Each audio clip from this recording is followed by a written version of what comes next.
Occasion ఏదైనా location ఎక్కడైనా తెలుగువారి వేడుక అంటే ఆలివ్ మిఠాయి ఉండాల్సిందే. పెహల్గాం దాడి అనంతరం భారత్ ప్రతీకారంగా పాకిస్తాన్ ఉగ్ర స్థావరాలపై దాడులు చేసి 100 మందికి పైగా ఉగ్రవాదులను అంతం చేసిన విషయం తెలిసిందే.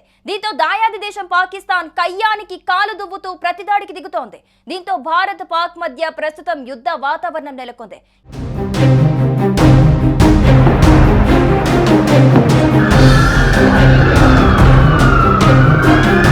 ఇప్పటికే పాకిస్తాన్ సరిహద్దు రాష్ట్రాలపై డ్రోన్లతో దాడులకు తెగబడుతోంది. దీంతో భారత బలగాలు ధీటుగా బదులిస్తున్నాయి. అయితే దేశంలో ప్రస్తుతం ఉద్రిక్త పరిస్థితుల నేపథ్యంలో అధికారులు భద్రత కట్టుదిట్టం చేస్తున్నారు.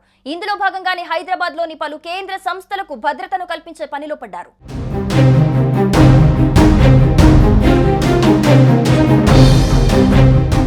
భారత్ పాకిస్తాన్ ఉద్రిక్తతల పరిస్థితుల నేపథ్యంలో అధికారులు భద్రతను కట్టుదిట్టం చేస్తున్నారు.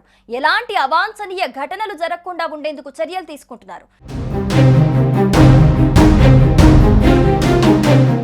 ఈ క్రమంలోనే హైదరాబాద్ లోని కేంద్ర ప్రభుత్వం సంస్థ అయిన BHEL గేట్లు మూసేశారు. అక్కడ భారీగా బందోబస్తు కూడా ఏర్పాటు చేశారు. 9 గేట్లను అవసరమున్న సమయాల్లోనే తెరిచేందుకు నిర్ణయం తీసుకున్నట్టు BHEL మేనేజ్మెంట్ ప్రకటించింది.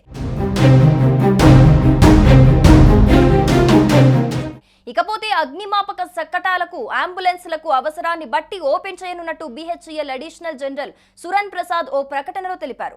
భద్రత కారణాల రీత్యా ఈ గేట్లు మూసివేస్తున్నట్లు కూడా ఆయన ప్రకటించారు. సుమన్ టీవీలో మీ పర్సనల్ అండ్ బిజినెస్ ప్రమోషన్స్ కోసం కింది నెంబర్కి కాంటాక్ట్ చేయండి.